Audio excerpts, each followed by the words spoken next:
ഞങ്ങളുടെ പുതിയ അതിഥി. ഇത് നമുക്ക് പെർഫോമൻസ് നമുക്ക് ചിലപ്പോൾ നേരിട്ട് അവതരിപ്പിക്കാനോ ഒന്നും അല്ല, ഇത് നിശബ്ദമായ കലയാണ്. അതെ. അപ്പം ഓഡിയൻസിന് അല്ലെങ്കിൽ പ്രേക്ഷകർക്ക് വേണ്ടി മാനസമീരയാണ്, ആലപ്പുഴ ജില്ലയിലെ മാനസമീര. കയ്യിലൊരു ആദ്യം ഐറ്റം ഏതാണെന്ന് പറഞ്ഞു. ഓക്കെ, കയ്യിലൊരു ബ്ലാങ്ക് പേപ്പർ ഉണ്ട്. അപ്പൊ ഈ പേപ്പറിന്റെ ഉള്ളിൽ മാനസമീരയെ പോലെ തന്നെ ഒരു സംഭവം ഒളിഞ്ഞു കിടപ്പുണ്ട്. നമുക്കത് കണ്ടാലോ? ഏതാണ് item? Pencil drawing, oil painting, water colouring. എല്ലാത്തിനും എ ഗ്രേഡ്. മൂന്നിനും എ ഗ്രേഡ്. മൂന്നിനും എ ഗ്രേഡ്. മാനസമീര വരച്ച ഓരോരോ പെയിന്റിങ്സ് ആണ്. Pencil drawing.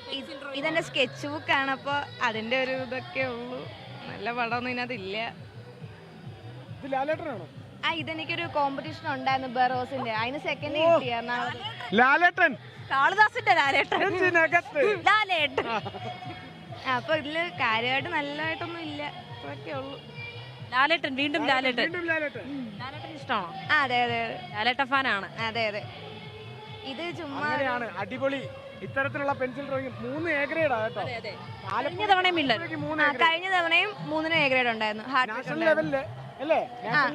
നാഷണൽ ലെവലിൽ ഒരു പെയിന്റിംഗ് കോമ്പറ്റീഷൻ ഉണ്ടായിരുന്നു. അതിന് നമ്മുടെ സൗത്ത് ഇന്ത്യയിൽ നിന്ന് എനിക്കായിരുന്നു സമ്മാനാർഹയായത്. അപ്പോൾ രാഷ്ട്രപതി പങ്കെടുത്ത ചടങ്ങിൽ ഫോട്ടോ എടുക്കാൻ പറ്റും. എന്തായാലും മോളെ തകർത്ത്. എന്തായാലും കലോത്സവമാക്കി കാണാൻ നിൽക്കത്തില്ല, എല്ലാം ബാക്കി കുറെ മത്സരങ്ങളൊക്കെ ഇനി കാണാനുണ്ട്. നമ്മളിവിടെ ഉണ്ടാവും, അടിപൊളിയാക്കണം കലോത്സവം. Okay, thank you. അപ്പൊ അങ്ങനെയാണ് ഇവിടുത്തെ കാര്യങ്ങളെല്ലാം. എന്തായാലും രേണുക, നമുക്ക് ഇപ്പം 3-ാം ദിവസം ഇനി അവസാനിക്കാൻ ഒരു അരമണിക്കൂറും കൂടെ, അല്ല സോറി, ഇനി ഒരു 3-4 മണിക്കൂറും കൂടെ ബാക്കിയുള്ളൂ. ഞാൻ ആവേശത്തിന് പുറത്ത് എന്തൊക്കെയോ പറയുമോ കേട്ടോ. അപ്പം നമുക്കൊന്ന് പോയിന്റ് നില നോക്കി വരാം. പോയിന്റ് നിലയിൽ കണ്ണൂര് മുമ്പിലാണ്, അതിന് തൊട്ടു പിന്നാലെ തൃശ്ശൂരുണ്ട്, 3-ാമത് കോഴിക്കോടുണ്ട്. കോഴിക്കോട്. ഈ കോഴിക്കോടിന്റെ പോയിന്റ് നില ഇപ്പോൾ ഉയരുമ്പോൾ എനിക്കാണ് ഏറ്റവും കൂടുതൽ ഭീഷണിയാവുന്നതെന്ന് തോന്നുന്നു. കാളിദാസിന്റെ കൂടെ ലൈവ് കൊടുക്കാനേ പറ്റുന്നില്ല, കാരണം പത്തനംതിട്ട കാളിദാസ് അടിച്ചപിടിച്ചെടുത്ത് ഇരുത്തുക. അപ്പം എന്തായാലും പാലക്കാട്, 5-ാമത് മലപ്പുറം, 6-ാമത് കൊല്ലം, 7-ാമത് ആലപ്പുഴ, 8-ാമത് എറണാകുളം, 9-ാമത് തിരുവനന്തപുരം. എനിക്കൊന്ന് തുടക്കം തൊട്ട് തിരുവനന്തപുരം 9-ാമതാണ് നിൽക്കുന്നത്.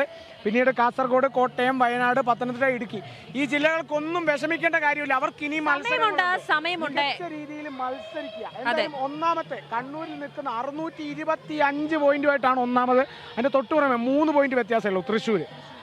അതിന് തൊട്ടുപുറമെ കോഴിക്കോട് 622 തൃശ്ശൂരിനെങ്കിൽ കോഴിക്കോടിന് 614 പോയിന്റ്. അത് പിന്നീട് പാലക്കാട് 612 പോയിന്റും, 5-ാമത് 593 മലപ്പുറമുണ്ട്. പോയിന്റ് നിലകൾ ഇങ്ങനെയൊക്കെയാണ്. 3-ാമത്തെ ദിവസം കഴിയുമ്പോൾ മത്സരങ്ങൾ ഏകദേശം 63% കഴിഞ്ഞു.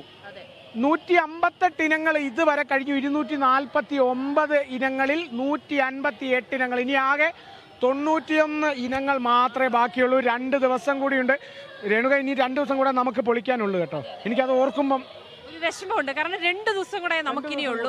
പെട്ടെന്ന് ദിവസങ്ങൾ പോയി, പെട്ടെന്ന് പോകുന്നു. ഇനി ആകെ കുറച്ച് മണിക്കൂറുണ്ട്. എന്തായാലും കോഴിക്കോട് കപ്പടിക്കുന്നതിന് മുമ്പ് എനിക്ക് ഒന്നും കൂടെ ആഘോഷിക്കണം അല്ലേ?